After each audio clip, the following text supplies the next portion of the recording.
Setelah Nabi menyampaikan Konstantinopel, Yaman, dan lain sebagainya, Persia akan dibebaskan, akan terbuka, ada ikhtiar kan maksudnya? Ya, Tak betul. gitu. Jadi nggak kosong ya. Nggak kosong. Beres sekolah, kuliah, kerja, hidup kaya, mewah gitunya, nikah dan sebagainya. Wih, asa gampang gitu kan menentukan ekspektasi teh. Tapi ternyata realitanya, aduh, amburadul gini. Kita tidak pernah kenapa? Karena kita tidak pernah berekspektasi kepada Bill Gates. Sehingga ketika kita tidak pernah berekspektasi kepada Bill Gates, kita pun tidak akan kecewa kepada Bill Gates.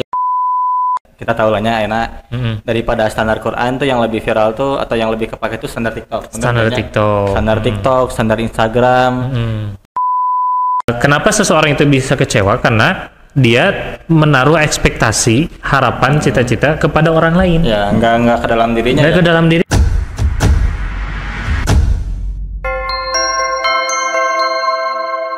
Assalamualaikum warahmatullahi wabarakatuh. Halo teman-teman online. Kita ketemu di ngaji bareng edisi online. Nah, sebelumnya kita sapa-sapa dulu ya. Coba absen dari mana aja nih yang sudah join di Zoom pada malam hari ini. Boleh isi di kolom komentar ya. Sudah ada 17 peserta nih, alhamdulillah.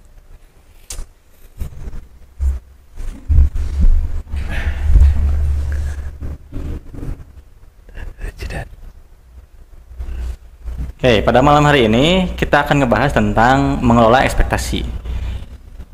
Kira-kira apa ya yang terbesit ketika ngebahas ekspektasi ya? Banyak lagi ramai konten terkait ini, when your job doesn't match your aesthetic. Woi, jadi kerjaannya dinas kebersihan, tukang sate gitu ya, terus pegawai Indomaret dan sebagainya, tapi gaya hidup di sosial medianya itu touring, clubbing gitunya, terus main biliar, nge-mall dan sebagainya.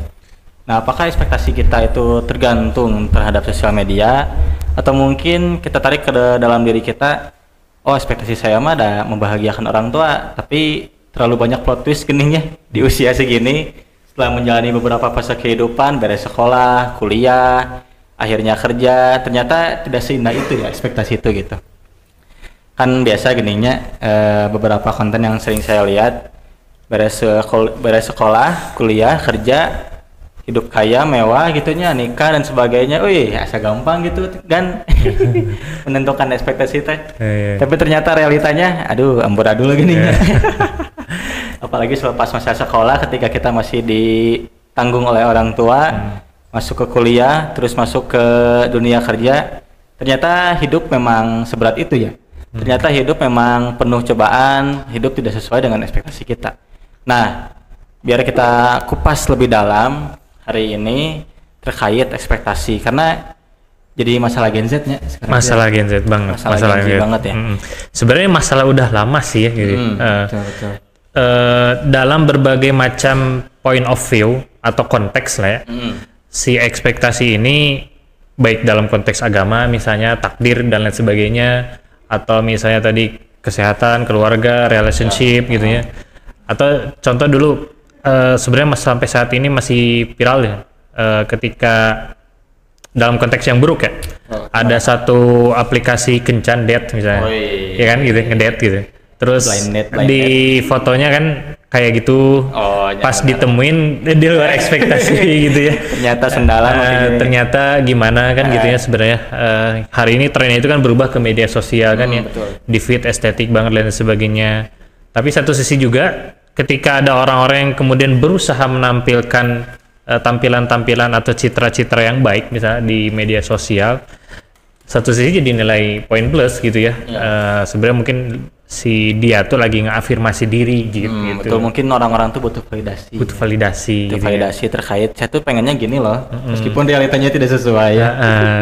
Baik lagi kan, ekspektasi itu sebenarnya definisinya luas, tergantung konteks dan POV.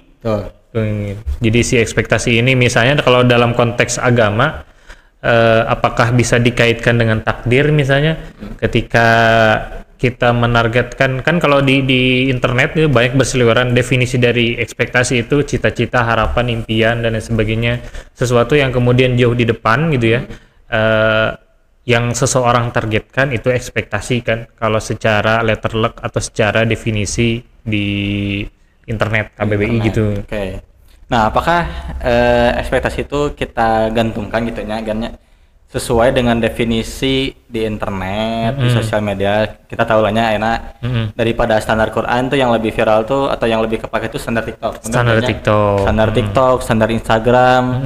Jadi nilainya tuh abstrak, random, tidak berkekuatan gitu ya, intinya tidak bersubstansi. Tidak bersubstansi, dalil argumentasinya kurang kuat kan. Nah, gitu. Karena biasanya orang-orang yang berstatement di TikTok gitu ya, mungkin bisa jadi gitu ya, dia mengeluarkan caption statementnya itu dari akalnya sendiri. Sedangkan kita sebagai seorang muslim kan harus mengeluarkan segala sesuatu itu based on ilmu gitu ya, based on dalil yang jelas kan gitu ya. Maka balik lagi, definisi ekspektasi itu apa ya, tergantung dia berpikirnya dari mana, ngambilnya dari mana kan gitu ya. Tergantung sumbernya. Tergantung sumber. Nah, malam ini kita akan kupas tuntas nih. Kupas tuntas. Nah, emang ngobrol santai, kita sharing santai. Pengalaman pribadi. Iya, betul. Karena pernah gitu ya, saya pribadi ini mah ya. Ketika dulu beres sekolah gitu ya, saya berespektasi buat kuliah, asyik kuliah nih, masuk ke negeri. Terus ikutan SNM pernah masuk, gagal. SBM pernah masuk, gagal gitu kan ya. Yang pada akhirnya sempat tuh ke hadapan orang tua nangis, aduh mohon maaf nih bapak ibu saya gitu ya, saya tidak bisa memenuhi ekspektasi saya sendiri dan ekspektasi orang tua gitu. Yang sebenarnya orang tua saya nggak minta gitu ya, buat saya bisa masuk kuliah di mana.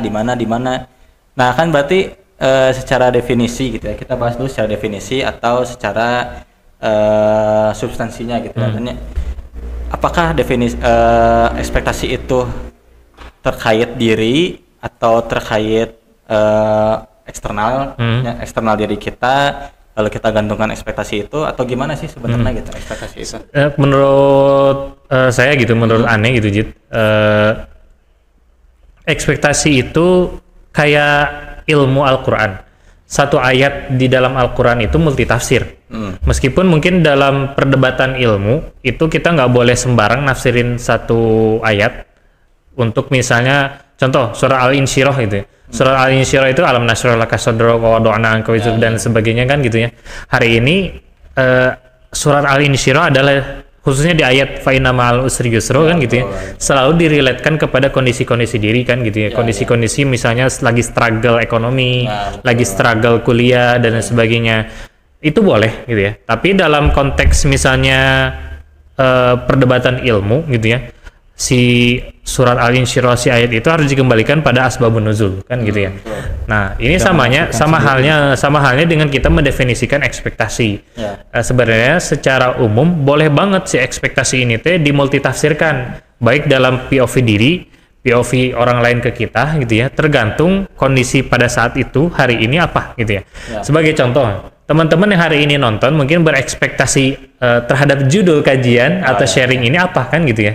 Apakah teman-teman berekspektasi akan menjawab masalah-masalah kuliah? Apakah teman-teman berekspektasi kemudian akan menjawab masalah-masalah di rumah kan gitu ya. Sehingga dari satu judul mengelola ekspektasi itu kan sebenarnya multitafsir kan gitu ya. Tapi dari kemultitafsiran itu sebenarnya benang merah garis merahnya sama-sama aja. Nah, itu yang harus kemudian ditangkap oleh orang lain. Misalnya ketika mengelola ekspektasi hari ini kita lebih sharing kepada ekspektasi takdir atau dalam konteks agama misalnya.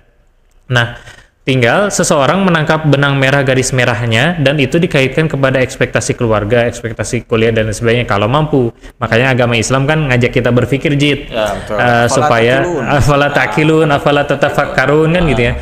Kenapa? Supaya semua definisi-definisi, semua statement-statement itu tidak hanya jadi doktrin, tapi memang benar-benar kita proses secara sadar gitu ya, berpikir, sehingga ketika kita menggunakan satu statement, satu ayat, satu dalil, satu argumentasi itu jadi prinsip hidup kita tidak doktrin gitu ya.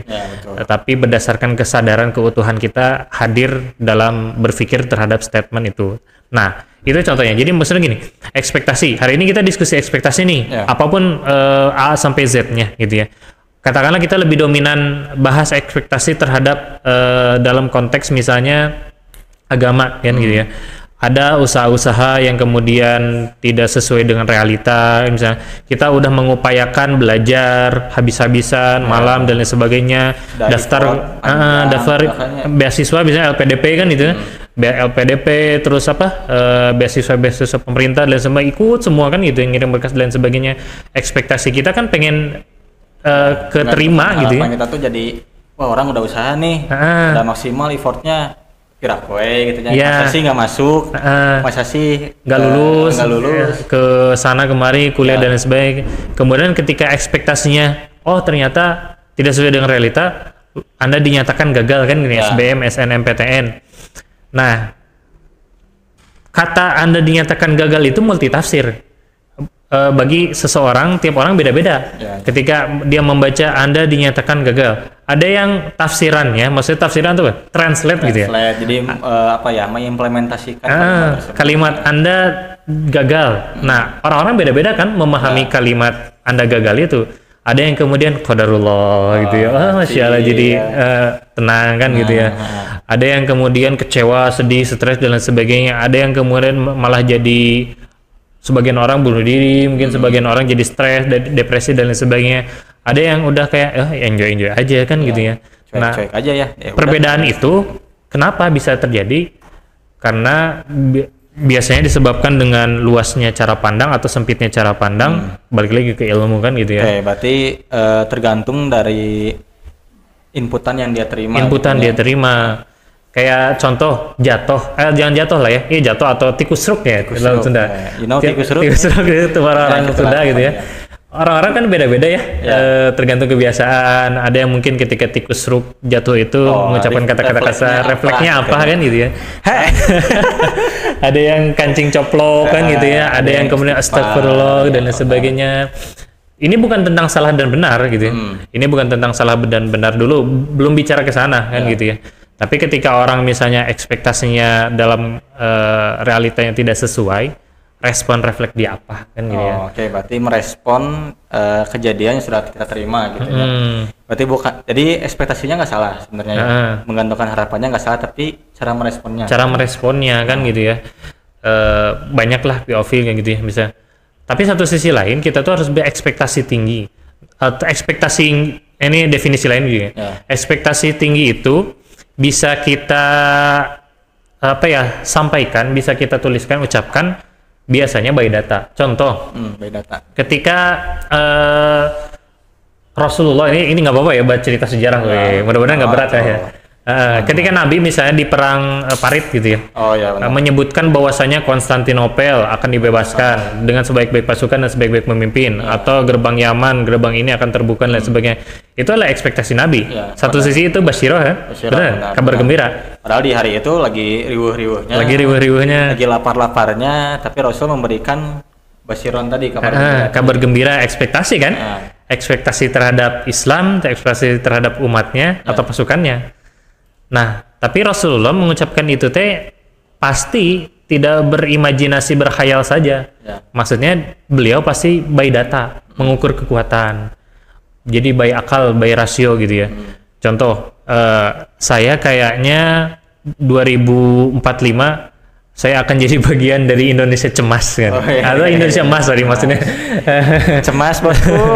Indonesia emas 2045 kan gitu ya. 100 tahun Indonesia, saya Gen Z milenial akan jadi bagian Indonesia emas 2045. Ekspektasinya seperti itu. Seperti itu. Maka saya mengukurkan diri sendiri by data, saya akan melakukan A, B, C, D dan lain sebagainya. Supaya harapan para pemimpin-pemimpin kita Indonesia emas 2045 itu terjadi kan gitu ya. Maka saya harus memenuhi kan ekspektasi itu misalnya kan gitu ya. Tapi bagaimana cara memenuhinya? By data, saya mengukur kemampuan diri dan sebagainya, saya upgrade skill, upgrade diri, sehingga ekspektasi Indonesia emas 2045 misalnya bisa terpenuhi dengan ikhtiar-ikhtiar kita. Jadi setelah Nabi menyampaikan setelah Nabi menyampaikan Konstantinopel, Yaman dan lain sebagainya, Persia akan dibebaskan, akan terbuka, ada ikhtiar kan maksudnya? Nah, gitu. Jadi nggak kosong ya. Nggak kosong. Jadi yang salah itu kadang kita tuh berekspektasi tinggi tapi nggak pernah ngukur dirinya. Jadi itu yang masalahnya sebenarnya. Saya prestasi pengen kuliah di Oxford tapi matematika waktu SMA saya 3, 4 kan ada susah ya mungkin gitunya. Berarti berekspektasi itu diperbolehkan, bahkan tadi kalau Rasul mencontohkan mah bagus gitu ya. Ibrah yang bisa kita ambil. Tapi satu poin tadi yang kita ambil bahwa ekspektasi itu bisa dipenuhi by data dan ikhtiar gitu ya. Ya contoh saya ingin nih Gen Z nih studi kasus nih ya. Banyak di TikTok, banyak di FYP. Ya. Umur 24 atau 23 atau 20-an lah ya. Kamu harus dapat 100 juta pertama kan gitu. Itu namanya. 100 juta belum sukses di umur 25 kalau belum dapat 100 juta pertama. 100 juta pertama dan saya belum dapat mobil, belum rumah dan lain sebagainya, belum nikah dan lain sebagainya kan gitu ya. Nah, anak-anak muda hari ini kita mungkin di antara salah satunya tidak kesulitan, benar nggak menurut ente Jit? Tidak kesulitan untuk menentukan ekspektasi dalam konteks cita-cita, harapan, impian gitu ya. Apapun itu. Anak-anak muda Gen Z hari ini tidak terlalu sulit untuk menentukan ekspektasi atau cita-cita harapan. Yang sulit adalah membreakdownnya. Ya, benar. Bagaimana kan membreakdown 100 juta itu? Setelah kita dapat tadinya inputan informasi yang sangat banyak, termotivasi. Tapi ya tadi misalkan saya pengen ngejar si orang ini nih. Orang ini dengan sekian ribu followers, sekian ya kekayaannya diumbar-umbar gitu ya, dipamerkan. Pengen kayak gitu. Tapi kan kita nggak pernah bertanya ke diri sendirinya, gimana ya dia dapetin itu gitu ya, bener nggak? Gimana ya biar kita juga bisa bagi-bagi iPhone, konten giveaway atau giveaway dan sebagainya. Itu diantara salah satu problem hari ini kan gitu ya. Atau dalam konteks yang negatif gitu ya, kita itu misalnya ekspektasi itu jadi kecewa hasilnya ketika justru kita menaruh ekspektasi itu kepada orang lain. Contoh, kita nggak pernah kecewa atau kita tidak pernah merasa sedih ketika melihat tokoh yang hari ini dikenal anak muda, Ronaldo atau jangan Ronaldo, siapa yang kayak siapa? Raffi Ahmad sekarang tuh kan Onat. Raffi Ahmad atau siapapun itu yang kayak gitu. Atau jangan ini, kita tidak pernah merasa iri kepada Bill Gates. Contoh, kita tidak pernah kenapa? Karena kita tidak pernah berekspektasi kepada Bill Gates. Sehingga ketika kita tidak pernah berekspektasi kepada Bill Gates, kita pun tidak akan kecewa kepada Bill Gates. Kenapa? Biasanya kita berekspektasi ingin dikasih uang sama Bill Gates, kan gitu, ingin ditransfer gitu ya. Siapa itu? Ingin di top up dan sebagainya. Sehingga ketika si seseorang itu tidak memenuhi ekspektasi kita gitu ya, maka kita akan kecewa. Nah hari ini pun sama kan gitu ya. Kalau belibet gitu ya, dikoreksi. Kenapa seseorang itu bisa kecewa? Karena dia menaruh ekspektasi, harapan, cita-cita kepada orang lain. Ya, enggak ke dalam dirinya. Enggak ke dalam dirinya. Karena kan maksudnya tuh gini, emang sering terjadi gitu ya, termasuk ya saya pribadi gitu ya mungkin ya. Ketika lihat orang lain sukses, berhasil nih, bikin konten jutaan viewsnya dan sebagainya, tertantang memang, tertantang. Tapi di satu sisi, ketika kita nggak bisa menuhin itu atau tadi saya pengen ketemu minimal dapat foto dan sebagainya. Padahal satu event dan sebagainya yang akhirnya kenapa ya gitu ya. Padahal kan kalau kita kelola dengan baik mah ya udah kan gitunya. Jadi beres urusan itu sebenarnya. Nah kebanyakan kita hari ini tuh berarti ketika berekspektasi gagal mengelola tadi karena salah satu faktornya di eksternal itu ya. Jadi ketika ekspektasi jadi kecewa, yang salah bukan pihak eksternal, tapi diri kita. Kenapa sih kita mesti berharap ke situ? Jadi kalau kita berharap kepada seorang tokoh ingin dikasih uang, kita berekspektasi kan. Ketika dia tidak ngasih uang, kita bakal patah kecewa dan sebagainya gitu. Yang udah kebentuk mental bisa jadi sembuh cepat kan. Gimana kalau yang enggak gitu. Kalau yang kena isu mental health atau giveaway di Instagram banyak giveaway kan. Ya banyak giveaway. Saya berharap bertemu dengan dia di Jalan Braga. Mana gitu kan ya. Jodoh. Atau saya lagi main di mall tiba-tiba dia datengin konten kreator dikasih uang. Kayak itu konten ya sebenarnya. Tapi jadi harapan ada jiwa mengemis gitunya. Betul. Jadi sikap mengemis itu di tengah-tengah antara ekspektasi dengan kecewa. Di tengahnya ada mengemis. Ya betul. Ada dorongan untuk pengen itu. Ini ada ekspektasi nih, start gitu ya. final atau hasilnya, outputnya, goalsnya, tujuan akhirnya gitu, dampaknya adalah kecewa. Nah di tengah-tengah itu adalah mengemis gitu. Tadi. Jadi, salah satu gitu ya. Nah, bukan ikhtiarnya sih. Bukan ikhtiar kan gitu ya. Karena jatuhnya disimpan di orang lain ya. Kita tidak berlomba dengan diri sendiri pada ujungnya ya. Dan ada satu ini saya tadi lihat Jet di YouTube gitu ya. Ekspektasi lebih daripada simbol matematika. Gitu. Ekspektasi lebih daripada sebentar nih, Ane cek. Sambil cek. Ekspektasi lebih daripada realita gitu ya. Itu akan menghasilkan kecewa. Ya berarti rasa, kan ekspektasi itu gaibnya. Ketika dibesarkan jadi ya kalau tidak sesuai gitu ya, maka outputnya bakal kecewa. Tapi kalau ekspektasi kurang daripada realita, maka dia akan bahagia. Sebenarnya multitafsir oke sih. Ya, ekspektasi kita misalnya dapat nilai 100 gitu ya. Nilai kita dapat 80. Di sini kata si seorang yang komen gitu ya. Jadi bahagia. Tapi kalau ekspektasinya lebih daripada realita kan gitu ya. Dia jadi kecewa. Menurut ente gimana dulu nih di kalimat ini? Ekspektasi lebih daripada realita. Di kasus nih kita baca. Ekspektasi lebih besar dari realita akan kecewa, sedangkan ekspektasi di bawah realita sama dengan bahagia. Even so simple as this. Orang Jaksel pasti. Ayolah buat yang sering kecewa, kalau masih sadar apa yang sudah kamu lakukan, bukan? Mungkin sederhananya gini. Kalau kita tarik ke konteks yang lebih sederhana dan mungkin sering pernah dialaminya oleh teman-teman, khususnya yang sudah lewat dari 20-nya. Seperti cari kerja sekarang emang agak sulit ya. Misal kita udah keterima kerja, udah berupaya nih susah, akhirnya dapat keterima, tapi tidak sesuai gaji dengan yang kita ingin. Maka hasilnya akan kecewa, kerjanya jadi nggak benar kan ya. Tapi ketika kita hadapkan, balikin gitunya, ekspektasinya segini, tapi ketika realitanya, alhamdulillah udah pernah segini, kan jadi enjoy ya sebenarnya. Kalau kita tarik ke kasus itu berarti kita memperibet diri sendiri ini. Tapi sebenarnya yang mau aneh bahas di sini, pada akhirnya ternyata ketika kita mendefinisikan, belajar dari studi kasus, yang semua itu tadi balik lagi standar tadi, yang semua itu berdasarkan standar akal, standar komen netizen, standar TikTok, standar Instagram, jadinya belibet kan? Kita terlalu berfilsafat di dalam otak. Terlalu banyak ukuran kan gitu ya. Jadi banyak. Gak jelas gitu ya. Makanya komen-komen satu sisi mungkin bisa jadi benar kan gitu ya. Tapi buat orang lain salah. Buat orang lain setengah, buat orang lain salah dan sebagainya.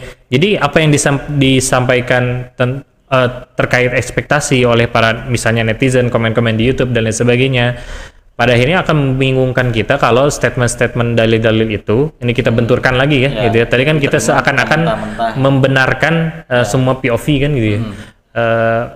Akan sulit dikelola oleh kita, akan sulit diterima oleh kita karena tadi standarnya standar akal, standar TikTok dan sebagainya. Standar orang lain lah ya pada dasarnya. Gitu.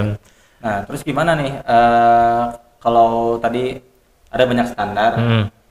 Akhirnya mana nih yang harus kita tentukan standar yang benernya? Makanya balik lagi, kita sederhana juga sih sebenarnya sebagai seorang muslim, sebagai seorang yang kemudian kita ngaku beriman gitu ya, balikin lagi semua definisi itu kepada definisi yang berdasarkan Quran atau hadis atau sunnah kan gitu ya. Supaya apa? Lebih terjawab, kemudian lebih masuk akal, lebih rasional dan lain sebagainya. Balikin lagi ke Quran dan hadis kan gitu ya. Balikin lagi ke kalau di dalam Islam namanya konsep akidah kan gitu ya. Bahwasanya ekspektasi, cita-cita, harapan, goals, tujuan itu ada di dalam genggaman Allah kan gitu ya. Ada di dalam kemudian tangan Allah. Kita mah ketika menargetkan satu ekspektasi, satu cita, satu impian, kita mah cuma disuruh untuk menargetkan. Makanya ini yang jadi bahas serius ini gitu ya. Jadi makanya ada nanti kita chill lagi gini. Makanya ada satu ayat di dalam Quran. Ini pun sering diucapin dan sering didengar. wal tangzur nafsum ma qaddamat ligot gitu ya. Perhatikanlah bukan ekspektasinya malah kata Allah. Jangan perhatikan ekspektasinya, tapi wal tangzur nafsum ma qaddamat ligot. Perhatikanlah apa yang lu bisa lakuin detik ini bahkan di hadapan lu untuk hari esok gitu ya.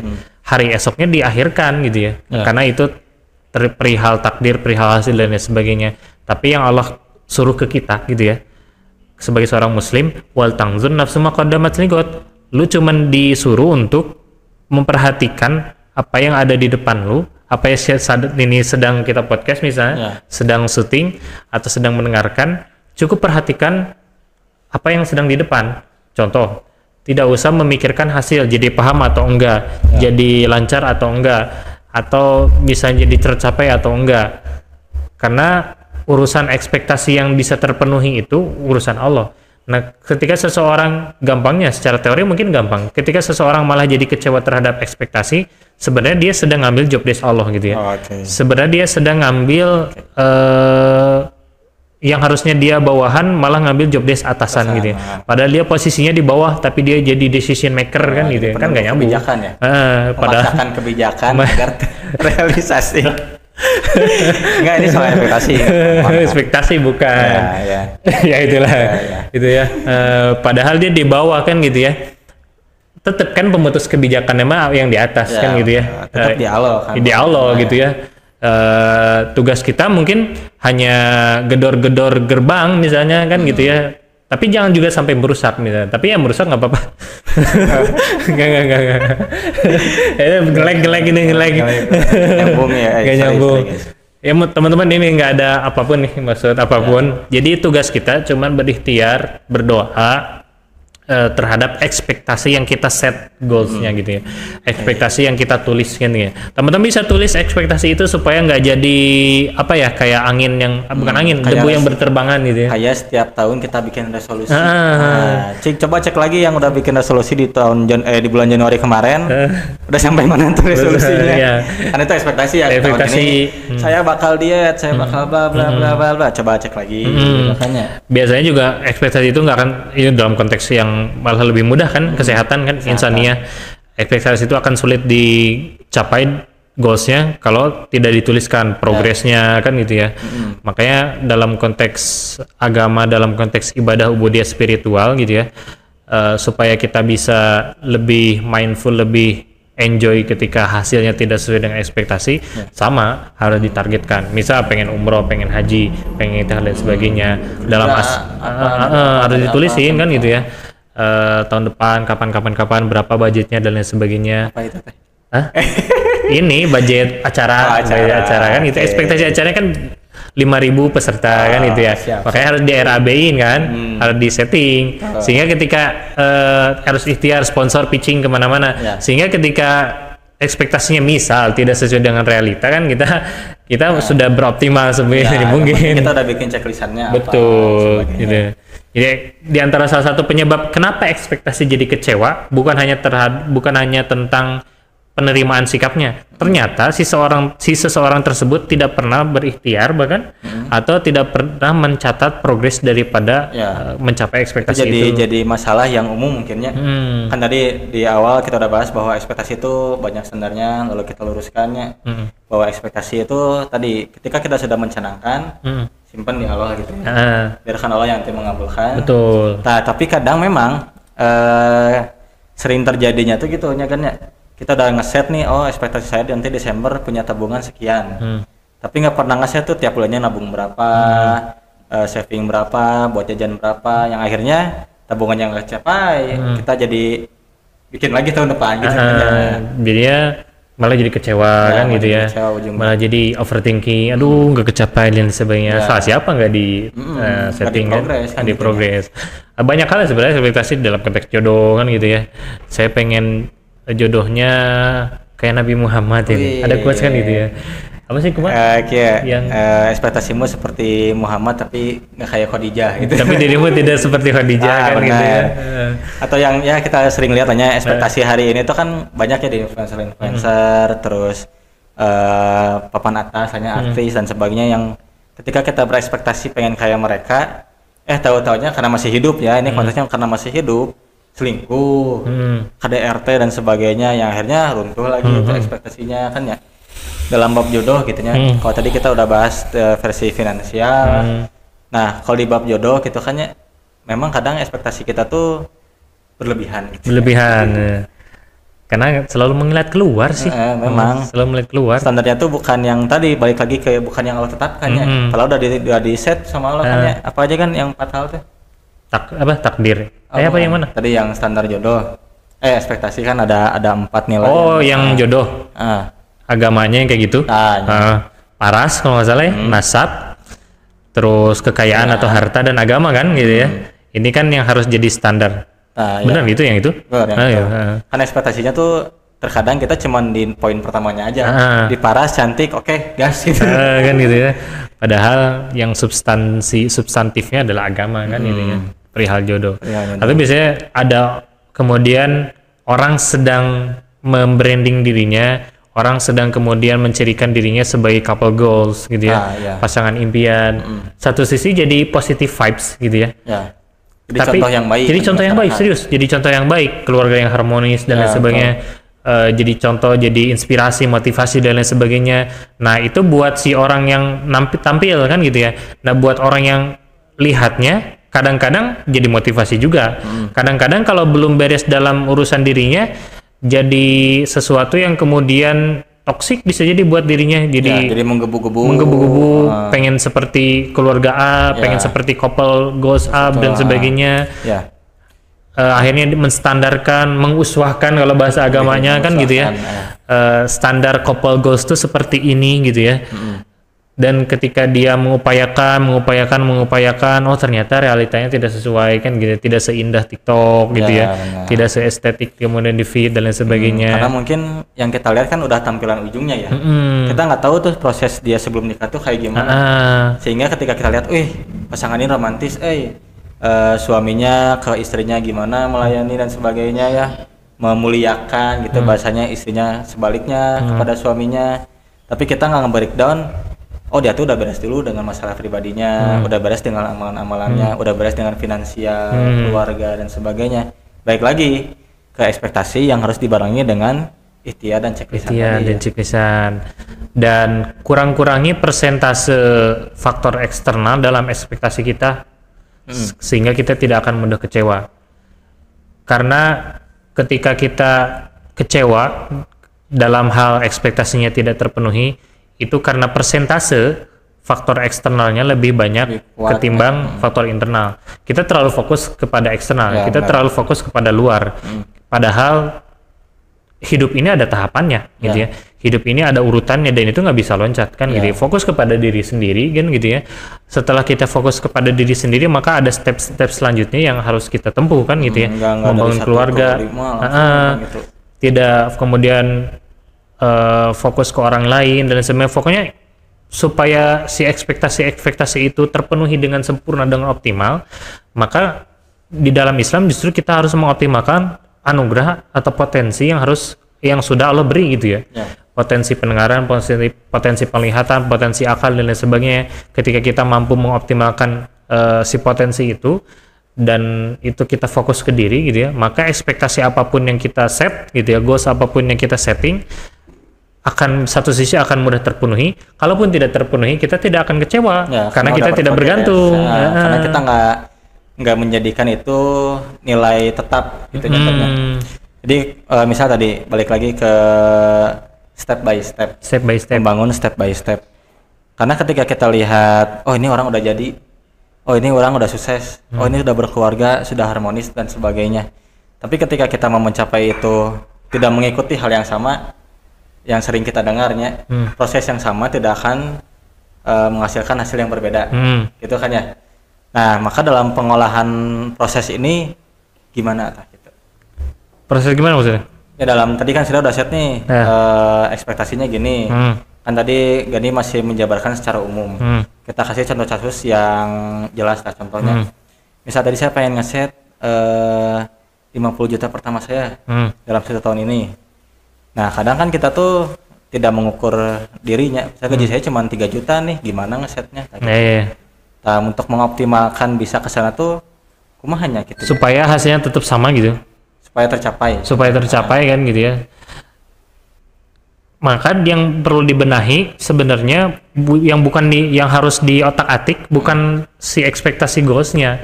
Yang justru harus di otak-atik dibenahi adalah ikhtiarnya kan menuju ke sana. Jadi startnya oke, 3 juta, end-nya 50 juta misalnya kan gitu ya. Harus tercapai, ini koreksi kalau salah kan gitu ya. Yang harus tercapai dengan durasi atau waktu misalnya 10 bulan kan gitu ya. 3 kali 10 cuma 30 juta kan gitu ya. Nggak akan nepi 50 juta kan. Nggak akan makan. Maka gimana supaya si 20 jutanya terpenuhi, bukan diturunin targetnya kan. Tapi di dalam tengah-tengah ini kan gitu ya, maka harus ditambah freelance misalnya, job dan lain sebagainya. Sehingga meskipun kadang-kadang ada orang yang misalnya startnya 5 juta, ada yang startnya 3 juta kan. Targetnya sama 10 bulan, goalsnya ekspektasinya 50 juta kan gitu ya. Yang ini pasti lebih duluan tercapai 50 juta. Hitung-hitungan. Nah, matematis kan 5 kali 10. Yang ini kurang 20 juta kan gitu ya. Gimana sih caranya supaya tetap sama targetnya dan sebagainya? Ikhtiarnya kan gitu. Ikhtiarnya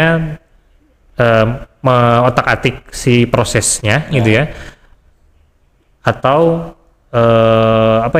ya tadi mengotak-atik prosesnya, mengupgrade diri dan lain sebagainya, jangan sampai menurunkan standar. Atau bisa jadi nambahin effort kemarin kan gitu ya, dan sebagainya. Maksudnya benang poinnya gitu, ketika ekspektasi kita ditaruh tinggi, terus realita kita titiknya saat ini seperti ini nih.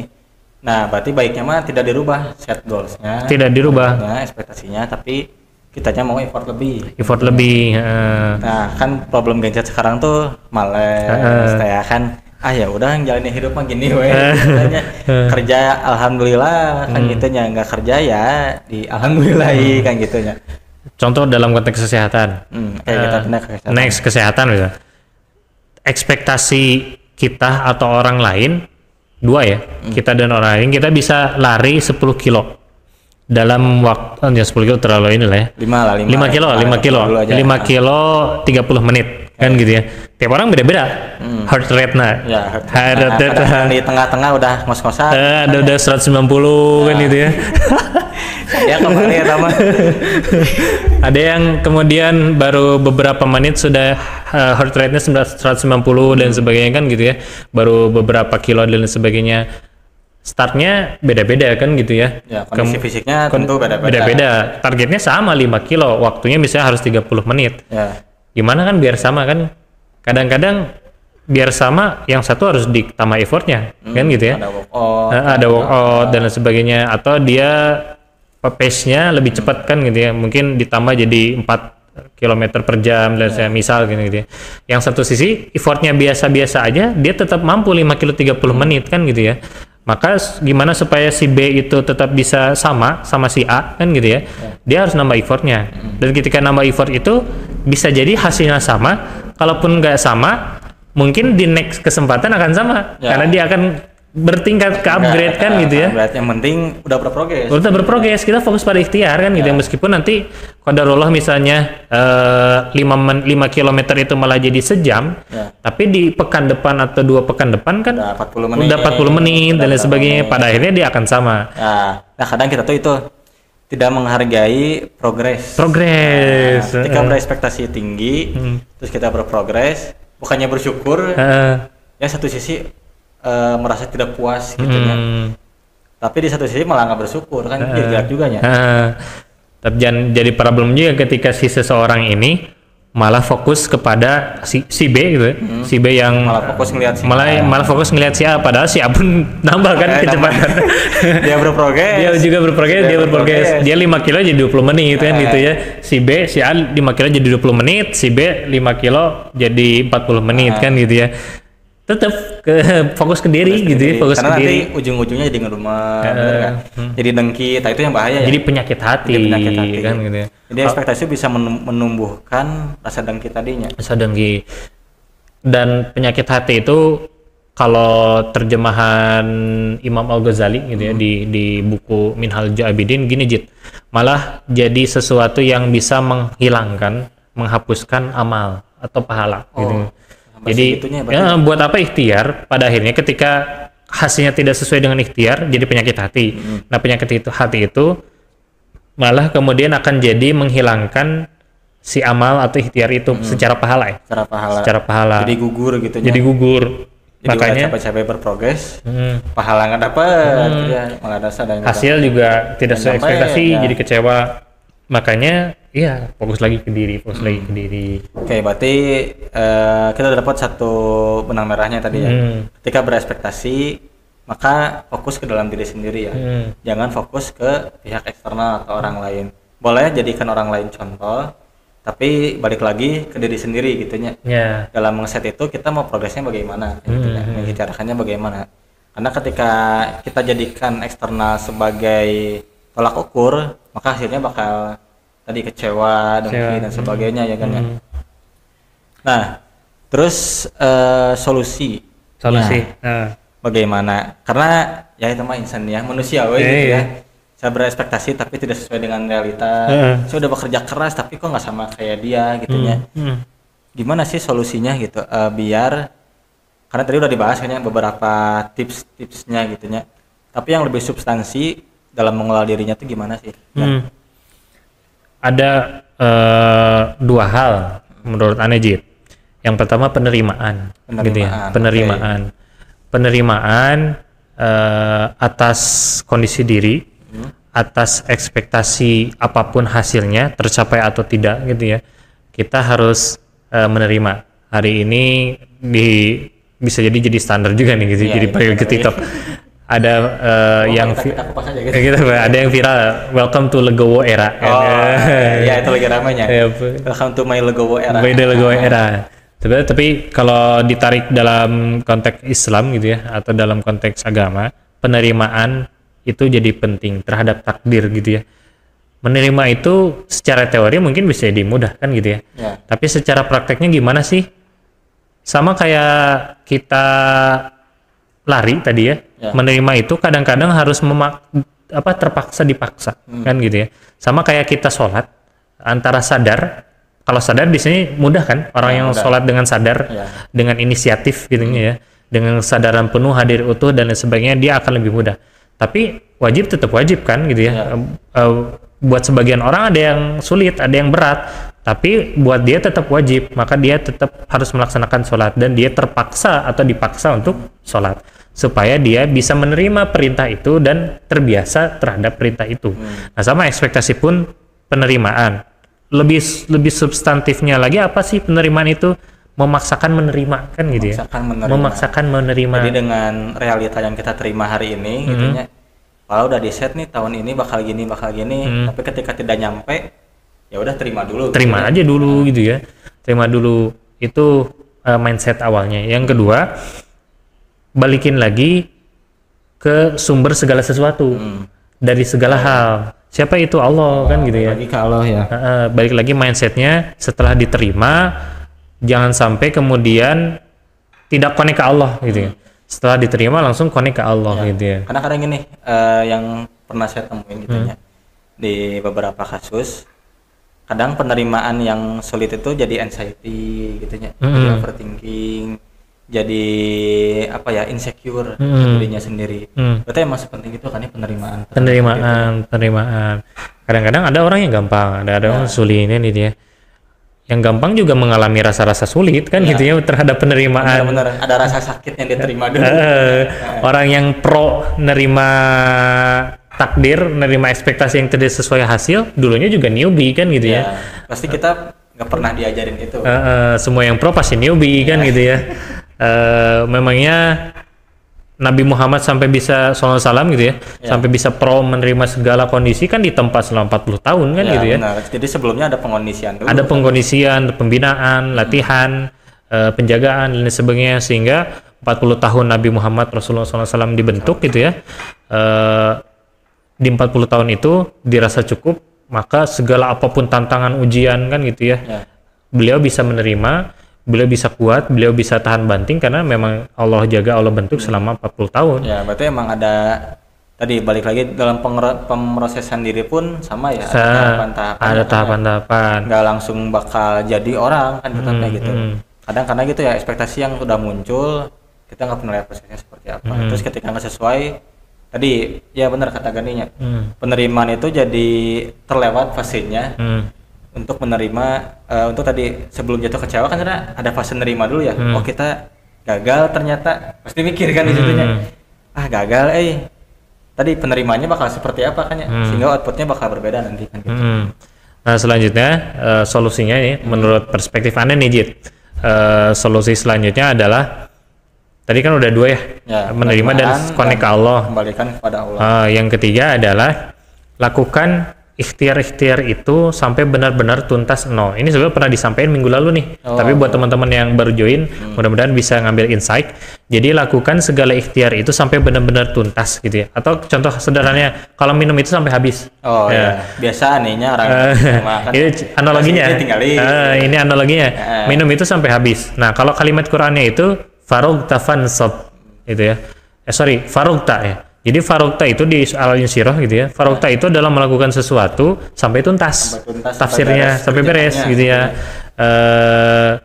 Baru hasilnya kan urusan lain, tidak disebutkan di situ kan.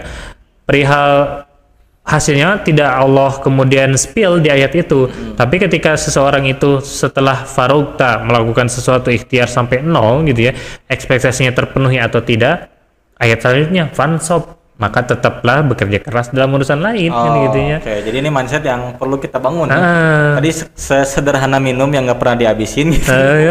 Disisain sedikit tinggalin gitu. Analoginya gitu. Farugta itu ya. Farugta itu melakukan sesuatu sampai tuntas, sampai 0, sampai habis. Maka setelah itu habis tuntas atau sampai optimal ya, itu effort kita kan gitu ya. Ngejemput Bandung Jakarta misalnya jauh kan gitu ya, lakukan sampai habis kan gitu ya, kan itu banyak viral di TikTok.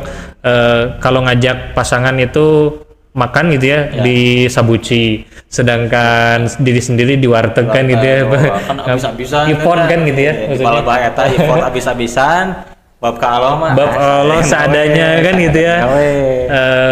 Sampai 0 saldo kan buat couple pasangan mah kan gitu ya, memenuhi BM kita habiskan rekening asli, sampai kita makan mie di kosan kan gitu ya, makan di warteg cuman sayur doang, nggak ada protein. Tapi kalau sama couple itu, sama pacar misalnya gitu ya, makan di Sabuci, makan di restoran dan sebagainya, kita menghabiskan kan gitu, sampai 0 effort kan gitu ya. Nah balik lagi ini ditabrakan dalam konteks urusan-urusan misal amal soleh dan lain sebagainya, atau upgrade diri, farugta sampai 0, baru setelah itu. Nah ini yang poin keempat, fansab itu berarti fokus pada urusan lain atau fokus apa yang bisa dikerjain lagi. Benar. Jadi kalau misalkan tadi di bab di solusi ketiga, kalau minum aja belum bisa kita habisin 1 gelas penuh, ya apalagi ekspektasi kita gitu. Bisa jadi karena ikhtiar kita nggak pernah beres. Jadi meskipun 5 kilo itu sejam, farugta. Habiskan sampai 5. Kalau belum sampai 5, usahain terus. Usahain kan gitu ya. Karena pada akhirnya nanti kamu akan upgrade, kamu akan bertumbuh gitu ya. 5 kilo akan jadi 30 menit, 5 kilo akan jadi 28 menit dan sebagainya. Yang penting farugta dulu. Berarti dalam memenuhi ekspektasi tadi, poin ketiganya adalah selesaikan dulu, baru masuk ke poin keempat kan gitu. Fansab, maka fokus kepada apa yang bisa dilakukan setelahnya, fokus apa yang ada di depan. Berarti secara tidak langsung Allah pun mengajarkan kepada kita, ketika sudah beres nih ekspektasi kita terpenuhi, apalagi jadi nggak akan puas gitu ya, bukan nggak akan puas maksudnya, ketika sudah selesai kan masih bisa ngerjain yang lain, jadi produktif kan? Baik tercapai atau tidak kan gitu ya, baik tercapai atau tidak, tetap fansab ya terus. Jadi tadi bisa jadi ekspektasi kita itu tidak terpenuhi karena ikhtiarnya belum beres, dan ketika udah beres, jangan lihat juga hasilnya ya, jangan lihat hasilnya, tetap serahkan kepada Allah. Nah ketika beres baru kerjaan yang lain gitu. Nah kira-kira dari ayat tadinya, sepenggal ayat di Al-Insyirah itu, dampak besarnya apa sih buat kita? Faiza faragta fansab wa ila rabbika farghab. Dampaknya justru logika ayatnya dibalikin. Akan ada kemudahan. Fa inna ma'al usri yusra. Inna ma'al usri yusra. Jadi bisa dibolak-balik sih ayat ini Tajid. Al-Insyirah ayat bagian akhir atau pertengahan sampai akhir kan gitu ya. Fa inna ma'al usri yusra, inna ma'al usri yusra. Jadi kemudahan itu sebenarnya bakal hadir kalau kita farogta, menyelesaikan urusan-urusan sampai tuntas, sampai optimal, maka yusronnya akan hadir, kemudahannya. Dan lanjutin dulu ayatnya, fansob, dan kemudahan juga akan hadir seiring kita bekerja keras dalam urusan-urusan yang lain deh. Dan dalam kemudahan-kemudahan itu pasti ada kesulitan kan gitu ya. Dan dalam satu kesulitan ada dua kemudahan gitu, kata Umar bin Khattab gitu. Dampaknya dari ayat itu. Jadi karena ayat ini sering dipakai buat urusan-urusan yang sebenarnya nggak berat-berat amat gitu ya, tapi kita berdoanya kayak gitu kan gitu. Pakai ayat ini padahal secara logikanya gitu ya, makanya ini penting mendalami surat itu gitu ya, mendalami Al-Quran itu seperti itu biar gak kebalik tadi mindsetnya ya. Nah, dengan insya Allah nanti setelah kesulitan ini akan ada kemudahan. Beres dulu nggak nih? Nggak ada farogta fansob kan gitu ya. Di skip farogta fansobnya. Jadi faina ma'al usri yusranya terlalu berfilsafat kan ya, terlalu berimajinasi jadinya kan gitu ya. Tidak ada faiza farogta fansob. Oke. Udah cukup panjang. Cukup panjang. Teman-teman yang mau bertanya silakan ber-Q&A di kolom komentar ya. Kita yang punya keluh kesah ya silakan curhat aja di sini. Kita bantu bareng-bareng karena ngaji bareng salah satu tujuannya itu ya. Teman-teman di Wanuma bikin ngaji bareng itu bukan hanya kajian aja sebenarnya. Kita pun merangkul karena kita punya program Join Circle. Jadi teman-teman yang merasa sendiri, nggak punya teman atau merasa lingkungannya toksik. Tadi lingkungannya, udah mah glamor ngumpul, orang biasa-biasa gitu kan ya, remahan-remahan rangginang enggak gitu kan ya. Yang akhirnya tidak fit di lingkungan itu, terus nyari lingkungan yang lain. Nah, kita bisa banget bergabung sama Wanuma Movement. Caranya kumaha tah, Jit? Caranya lihat di Instagram. Kalau dulu Instagram kita ngaji bareng dan Wanuma Movement, nanti ada link di situ, silahkan diklik. Nih ada yang bertanya nih. Dari Vina Arianti. Ente juga jawab, Jit lah. Oh ya, nanti jawab ya. Assalamualaikum, izin bertanya, bagaimana cara kita mengelola ekspektasi juga setelah ekspektasi itu sudah menjadi takdir dan tidak sesuai? Bagaimana cara logo dalam menerima, padahal kita tahu bahwa di baliknya ada kebaikan, tapi kadang masih sulit menerimanya. Oke, jadi kurang lebih gini ya. Gimana cara mengelola tadi soal perasaan, nggak akan jauh ya. Soal perasaan, soal emosi. Ketika ekspektasi itu nggak sesuai, bener-bener nerima gitu ya. Kadang ya gitu, kita suka munafik diri sendirinya. Kita suka berbohong kepada diri sendiri. Nggak apa-apa, aku mah nggak apa-apa. Padahal mah gendok di sini tuh ya gendingannya. Padahal mah gendok. Nah, tapi kita tahu bahwa di baliknya itu ada kebaikan. Oh, mungkin kita nggak keterima di PTN ini. Mungkin Allah ingin jauhkan dari sesuatu. Bisa jadi ketika kita masuk ke sana kitanya malah gimana. Nah, kalau tadi kata Teh Vina, gimana? Kita udah tahu nih ekspektasi itu ketika tidak dikabulkan oleh Allah bakal ada kebaikan. Tapi masih sulit kan? Gimana nerimanya kan? Jadi ekspektasi itu ada syaratnya. Termasuk ente udah menjelaskan tuh Jit sedikit tadi. Nah, aneh kasih benang merah detailin nih. Penerimaan itu ada syaratnya. Syaratnya adalah mindset gitu ya. Balik lagi tadi, karena standar kita sebagai seorang muslim Jit itu Quran dan sunnah atau hadis kan gitu ya, maka balik lagi ke sana kan gitu ya. Ketika ada satu problem, masalah apapun itu, balik lagi kepada mindset, pemahaman yang berdasarkan Quran. Bahasa ilmunya namanya akidah kan gitu ya. Maka ada satu ayat nih di dalam surah Al-Baqarah yang bunyinya wa asa an takrahu syai'a wa huwa khairul lakum wa asa an tuhibbu syai'a wa huwa syarrul lakum. Boleh jadi apa yang menurutmu baik tapi menurut Allah tidak baik, atau sebaliknya, boleh jadi apa yang menurut kamu tidak baik tapi menurut Allah baik kan gitu ya. Dan Allah Maha lebih tahu, jadi gitu ya. Maka ini tentang mindset kan gitu ya. Pertama ayatnya itu, bentar, lihat dulu pertanyaan lagi. Jadi bagaimana cara bisa menerima adalah dengan memperbaiki mindset gitu ya. Nah, kita sebagai seorang muslim mindsetnya harus connect ke Allah. Allah itu maksudnya Quran, sunnah, hadis dan lain sebagainya kan gitu ya. Maka meskipun tadi kan padahal kita tahu bahwanya di balik ada kebaikan, tapi kan sulit menerima kan gitu. Maka balik lagi ke mindset akidah. Dan kita la raiba fi, jangan ragu terhadap mindset ini. Wa asa an takrahu syai'a wa huwa khairul lakum. Jadi standar kebaikan itu bukan apa yang menurut kita baik, tapi menurut Allah baik kan gitu ya. Berarti standarnya disandarkan kepada mana dulu nih? Betul. Wa huwa ala kulli syai'in qadir kan, Allah itu tahu segala sesuatu, tahu segala urusan. Allah itu alim, Allah itu maha tahu gitu ya. Allah itu Al-Khabir, Allah Maha tahu secara detail. Jadi menerima itu akan sulit menerima dengan mindset yang salah. Tapi menerima itu akan mudah jadi legowo gitu ya kalau mindsetnya benar. Nah, mindset apa yang benar itu? Mindset akidah. Mindset sebagai seorang muslim yang segala sesuatunya itu problem atau apapun ada masalah dikembalikan pada Allah. Yang poin kedua tadi Poin kedua tadi harus connect. Kembalikan dulu ke Allah. Gak cukup menerima kan? Ya, gak cukup menerima. Atau bisa jadi dibalikin, connect dulu ke Allah baru menerima. Tapi nggak apa-apa sih kalau menerima dulu baru connect ke Allah. Sekarang gitu kan? Ada orang yang menerima dulu tapi nggak connect ke Allah. Ya, jadi terima tapi masih pengen. Saya mau menerima tapi aduh gimana ya? Atau sebaliknya kan gitu ya. Tetap ada aduh dan tapi di sebelah.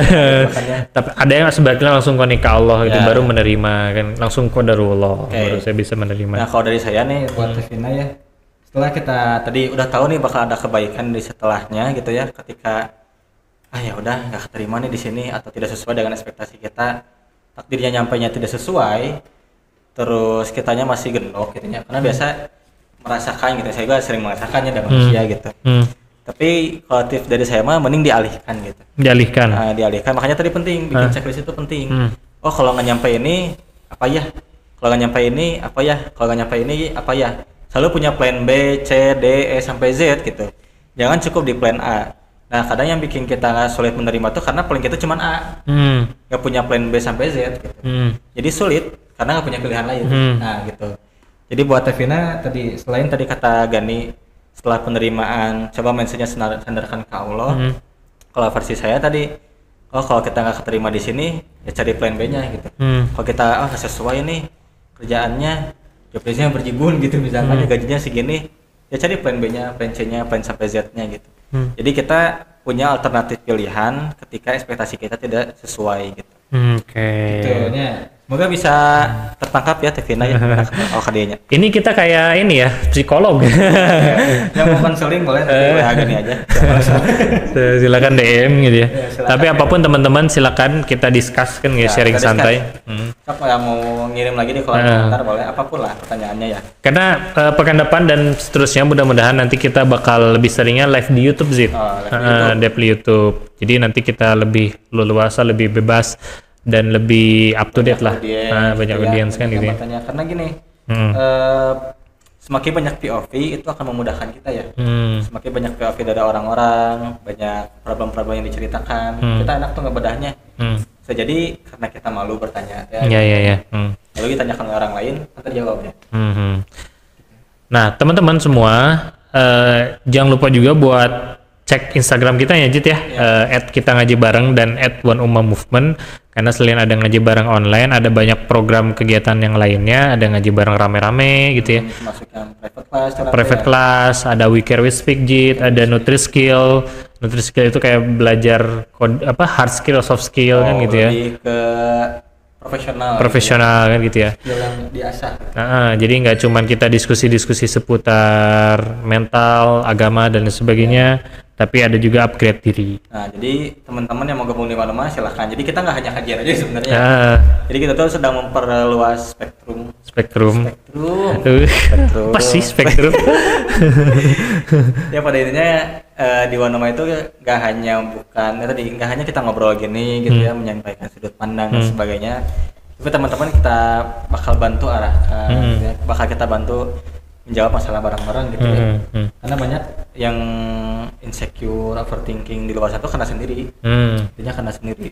Ditambah informasi semakin banyak di TikTok, di Instagram, seliweran, random, yang akhirnya kita nggak bisa tuh memutuskan mana yang benar, mana yang salah. Dan sebenarnya kan ketika kita fokus dalam memperbaiki urusan-urusan agama, meskipun sebenarnya nggak ada dikotomi kan, nggak ada perbedaan gitu ya. Yang harusnya kemudian berubah secara drastis adalah urusan-urusan dunia kita. Contoh kita belajar sholat, kita memperdalam sholat, kita ngaji bareng, kajian dan sebagainya. Harusnya berdampak pada kualitas hard skill kita, soft skill kita, banyak hal kan gitu ya.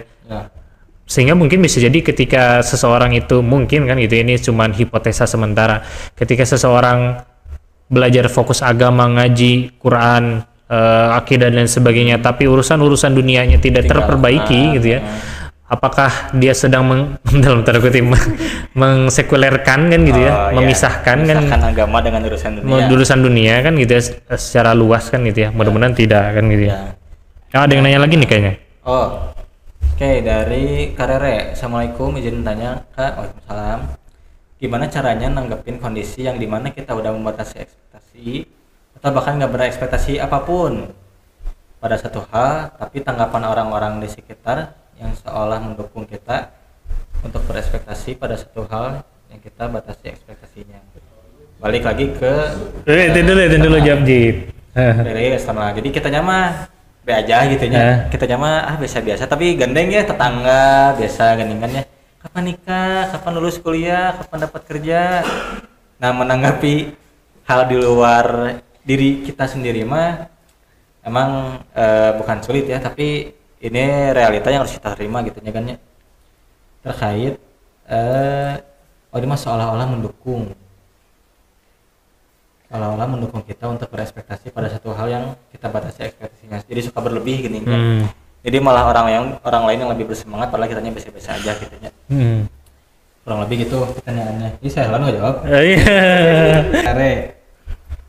Kurang lebih gini, kalau kita ambil satu sudut pandang gitu ya, tadi soal nikah gitu ya, udah usia 25 gitu kan ya, kapan nikahnya atau keburu tua gitu kan, padahal kitanya santai aja gitu ya, sok atau kapan, ya udah sih hidup gua gitu kan, kenapa lu yang berisik gitu. Tapi pada intinya kita nggak akan pernah bisa mengendalikan itu. Jadi yang bisa kendalikan mah kan diri kita sendiri ya. Ketika orang lain berargumentasi kepada diri kita akan jadi inputan tuh, ya udah inputannya kita terima aja, jadi pendengar yang baik gitu. Tapi balik lagi, ketika kita memprosesnya merasa terganggu gitu ya, karena kita memposisikan sebagai pendengar malah menjadi penanggap gitu ya, yang menanggapi itu akan jadi sulit buat menerima ekspektasi orang lain. Makanya tadi balikin lagi sebenarnya kepada diri kita sendiri. Kita lagi mengejar ini tahun ini mah bukan ngejar yang lain gitu. Tapi ketika nanti orang lain bilang piraku geus umur sakieu kerja geus aya tapi tenikahnya mau orang gitu sebenarnya mah gitu ya. Baik lagi, orang-orang tuh nggak tahu apa yang kita set gitu. Orang lain tuh nggak akan pernah tahu rencana kita tuh apa gitu. Makanya jangan ditanggepin sih yang gitu mah gitu. Fokus aja ke apa yang sedang kita set up gitunya. Itu sih Karera ya. Mudah-mudahan terjawab. Jadi sebenarnya kalau menurut Ane gitu, ekspektasi kan kita sudah membatasi nih gitu ya. Tiba-tiba ada distraksi dari orang lain terhadap ekspektasi kita kan gitu ya. Orang lain maunya A, kita maunya gini kan gitu ya. Gimana sih supaya nggak ke distract? Atau sebenarnya dalam satu sisi lain ekspektasi orang lain kepada kita bisa jadi prasangka baiknya ya. Sebenarnya ingin meluruskan ekspektasi kita yang salah. Nah, bisa jadi gitu. Ya. Ada orang kita men-set ekspektasi nikah 30 di umur 30 gitu ya. Tapi orang lain berekspektasi kamu harus nikah 25 di umur 25 kan gitu ya. Satu sisi lain kan kita nggak mau terdistract sama ekspektasi orang lain kan. Kita ingin fokus pada ekspektasi yang sudah kita set dan kita berikhtiar pada ekspektasi itu kan gitu ya. Tapi bisa jadi prasangka baiknya ekspektasi orang lain kamu harus nikah di usia 25 juga. Ini contoh analogi kan ini ya, di kasuskan. Ketika orang berekspektasi kamu harus nikah di usia 25, bisa jadi mungkin itu satu kritik. Satu masukan yang bisa jadi itu terlalu baik. Maka sebenarnya harus dilihat juga siapa yang berekspektasi. Fokus kepada siapa yang memberikan ekspektasi itu. Bukan berarti kita nggak boleh fokus ke eksternal, nggak full 100%, nggak boleh fokus ke orang lain. Tapi lihat dulu siapa yang berekspektasi. Kamu harusnya mampu loh lari 5 kilo itu 20 menit kan ya, ada ekspektasi orang lain. Tapi saya mampunya 30 menit nih, coach pelatih kan gitu ya. Tapi ada ekspektasi pelatih orang lain yang 20 menit kamu bisa larinya. Satu sisi jadi motivasi dan dia pun membaca itu dengan data misalnya dan lain sebagainya, maka harus dilihat dulu siapanya atau bagaimana dia cara menyampaikan si ekspektasi itu. Jadi jangan ditolak mentah-mentah. Jangan dibatasi, ada barrier juga di dalam diri kan di sini. Pada satu hal yang kita batasi ekspektasinya kan itu ada kalimat seolah-olah mendukung kita untuk berekspektasi pada satu hal yang kita batasi ekspektasinya kan gitu. Jadi lihat dulu siapanya, apakah dia kredibel gitu ya, apa dia orang terdekat, apa dia punya ilmu dan lain sebagainya, atau dia cuman asal-asalan kan gitu ya. Jadi kalau orangnya kredibel mah dia lebih mampu mengukur kita dibanding diri kita sendiri. Betul, karena ada blind spot kan Zip, yang nggak bisa kita ukur, nggak bisa kita lihat. Ada banyak blind spotnya, titik buta lah ya. Atau apa ya, terlalu sulit titik buta blind spot apa ya? Potensi yang kita nggak tahu sebenarnya. Ada hal yang kita nggak bisa lihat gitu ya di dalam diri yang itu bisa dilihat sama orang lain kan gitu ya. Nah bisa jadi ekspektasi itu dari orang lain untuk menutupi blind spot itu. Ya jadi bisa jadi tadi ya kalau dari Gani mah jangan ditolak mentah-mentah. Jangan ditolak mentah-mentah juga. Ditolak mentah-mentah dulu, tapi tadi bisa dipikirkan, bisa diterima dulu tadi. Diterima dulu. Terima dulu. Oh, kenapa ya orang lain berespektasi seperti ini? Lihat lagi ya tadi. Oh, ini mah ada bestie. Ketika bestie yang ngomong, mungkin dia percaya kamu bisa gitu ya. Percaya kamu bakal lebih bisa improve dan sebagainya. Tapi ketika yang ngomongnya orang nggak kenal mungkin dan sebagainya, ya tinggal dipertimbangkan kembali gitu ya. Jadi nggak apa-apa, GPP. Tapi tetap fokus ke diri sendiri dulu. Tetap fokus pada diri sendiri, mengukur diri. Mengukur diri. Jadi informasi dari tadi orang lain itu diterima dulu, balik lagi diterima, dipikirkan.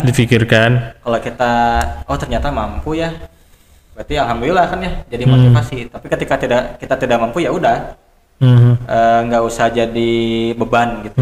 Mungkin rasanya jadi beban gitu ya. Sih ngomong wae gini gitu ya. Mungkin yang terasa gitu ya, mungkin ya saudara ya. Mudah-mudahan terjawab ya. Kalau belum terjawab lebih didetailkan karena pertanyaan yang abstrak, yang umum juga jawabannya jadi sulit kadang-kadang kan gitu ya. Saya ada banyak yang nanya lagi nih. Ada lagi.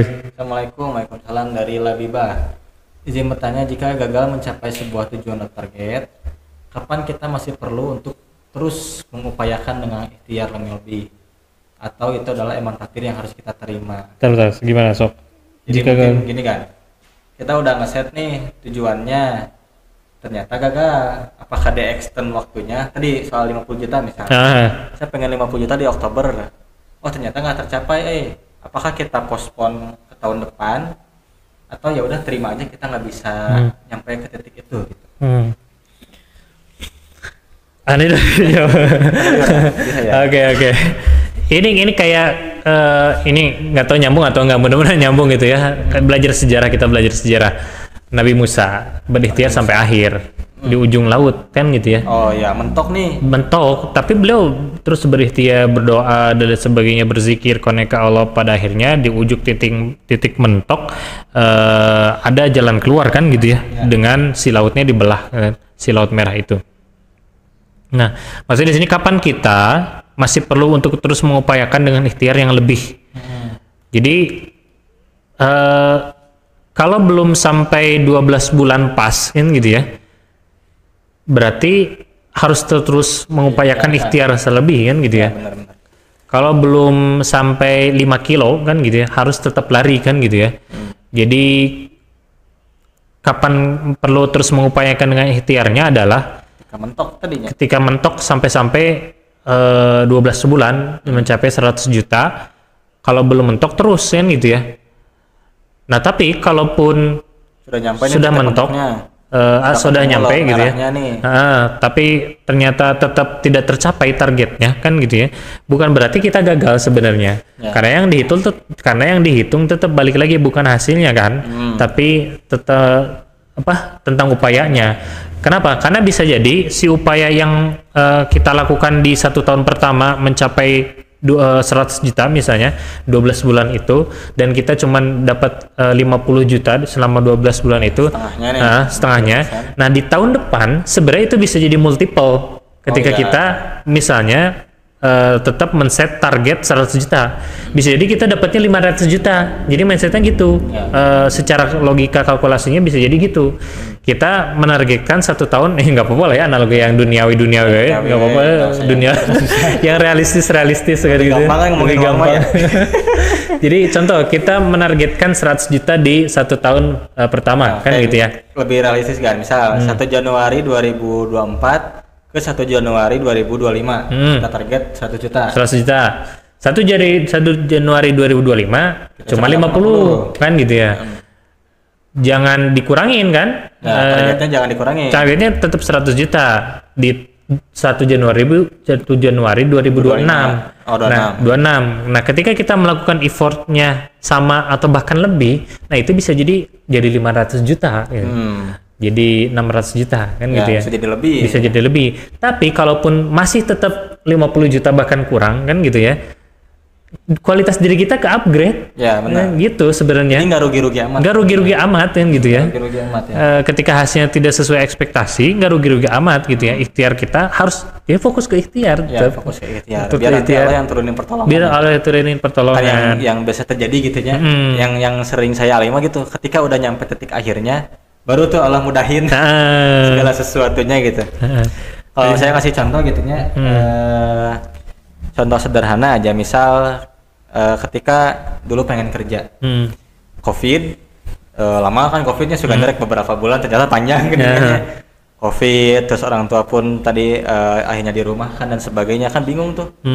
Saya udah mentok nyari kerja kemana-mana, ketika ada titik pasrah, benar-benar pasrah nih, kayaknya nggak akan kerja gitu ya dan sebagainya, baru tuh Allah turunin pertolongannya gitu. Nah bisa jadi gitu juga teh Labibah gitu ya. Jadi nyampe dulu ke titik ujungnya, baru kita tadi balikin lagi kalau gitu kan ya, balikin kalau, dan mungkin di titik terakhir itu Allah bakal mudahin, di titik terakhir itu Allah bakal kasih keajaiban gitu ya. Tapi kalau logisnya adalah ketika kita belum nyampe deadline-nya mah usahain we terus ya. Usahain we terus gitu. 5 kilo masih 26 menit nih. Jadi sprint gitu. Meskipun di ujungnya ngos-ngosan gitu kan. Meskipun di ujungnya ngos-ngosan tapi nyampe targetnya. Nah, berarti dari pertanyaan ini tadi, kapan kita masih perlu untuk terus mengupayakan ketika nyampe mentok? Jadi udah mentok, udah beres nih deadline-nya di 1 Januari 2025, nyampenya segini. Oke, kita set lagi tahun depan segini gitu. Lalu gimana tadi? Diterima dulu takdirnya. Jangan sampai tidak diterima ya. Karena tadi yang kata Gani, nggak rugi.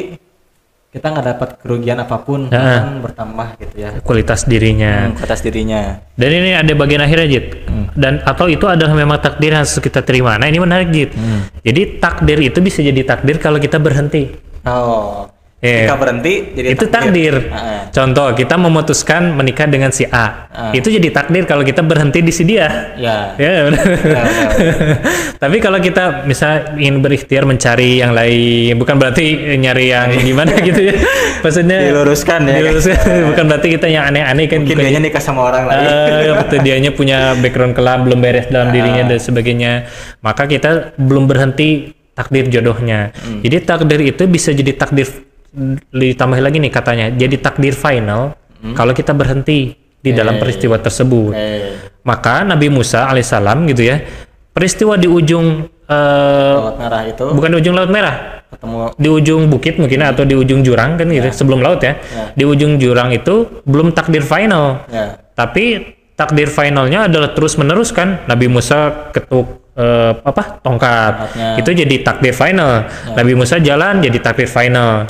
Nabi Musa kemudian sampai di ujung jadi takdir final. Jadi final itu ketika apa yang sudah terjadi.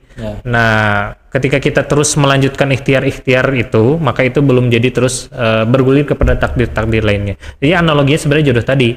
Kalau kita berhenti memutuskan menikah atau dengan si dia, menerima pinangan atau meminang kan gitu ya, laki-laki atau perempuan menerima pinangan, berarti kita sedang memutuskan takdir finalnya dengan dia. Berhenti. Ya, kata kuncinya. Nah, kalau pengen belum berhenti takdirnya, maka kita harus pilih-pilih dan sebagainya. Itu sih analogi sederhananya mah. Berarti jadi takdir itu yang harus kita terima tadi ya, Labibah. Ketika berhenti jadi takdir kita. Kalau belum berhenti ya terus kan berarti ya. Masih terus.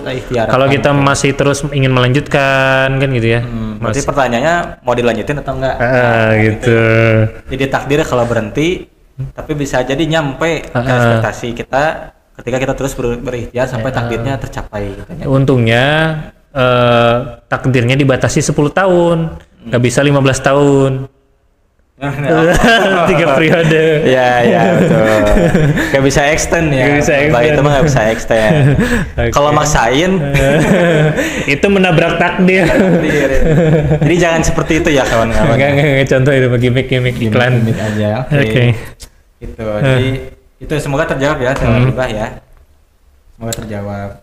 Oke, karena sudah 1 jam ini. Sudah 1 jam kita ngobrol sampai keringat sampai gitu ya. Berkeringat dan perah ya. Jadi kurang lebih di malam ini kita udah sharing banyak hal ya. Tadi semoga terjawab beberapa pertanyaan dari teman-teman terkait mengelola Ekspektasi. Jadi ekspektasi adalah tadi di poin pertama ya, boleh berekspektasi tapi gantungkan lagi ke Allah gitu ya. Bukan ekspektasinya yang salah, tapi penerimaan yang selanjutnya. Penerimaan, respon, terus bentuk setelah kita nerima ekspektasi itu bakal seperti apa. Itu yang jadi poin pentingnya yang kita bahas pada malam hari ini ya. Semoga cukup mencerahkan buat teman-teman ya. Oke. Kalau nggak ada yang nanya lagi, closing. Kita closing dulu. Closing statementnya nggak ada. Nggak ada. Jadi ente aja Jit lah. Wah, sudah saya. Ya teman-teman, insya Allah program ini bakal terus berjalan di ngaji online. Dan tadi kata Kang Gani, kedepannya kita bakal live YouTube juga biar lebih ditonton banyak orang. Dan teman-teman yang pengen ikutan ngaji bareng, kita punya 3 program ya kan ya. Ada apa aja kan? Ngaji bareng online yang kita lakuin hari ini atau malam hari ini setiap Rabu malam itu Jit. Setiap Rabu malam. Terus ada nanti ngaji bareng rame-rame, bahasa umumnya tablik akbar lah ya. Kita ngaji offline di masjid, di kafe, di kampus, dimanapun, tapi rame-rame, nggak sendiri-sendiri, nggak di rumah kan gitu ya. Terus ada ngaji bareng private class. Mau gratis atau berbayar, intinya kita belajar Islam secara sistematis, secara silabus, dan itu terbatas 10-15 orang. Oke, per kelasnya ya. Per kelasnya. Nah teman-teman yang mau join circle sama kita bisa klik link di One Ummah Movement dan di Kita Ngaji Bareng. Kita Ngaji Bareng. Jangan lupa juga follow Instagramnya, YouTube One Ummah Movement, Instagram, TikTok juga semua ada gitu. Sapa-sapa kita dan bisa tahu program lebih detail. Ya, oke. Itu aja pada malam hari ini. Terima kasih teman-teman online yang sudah gabung di malam hari ini. Terima kasih Gani sharing-sharingnya di hari ini. Oke, Jit. Mohon maaf atas kesalahan-kesalahan. Dan jangan lupa subscribe YouTube One Ummah Movement, follow Instagram One Ummah Movement, dan @kita ngaji bareng. Gitu aja malam ini. Assalamualaikum warahmatullahi wabarakatuh.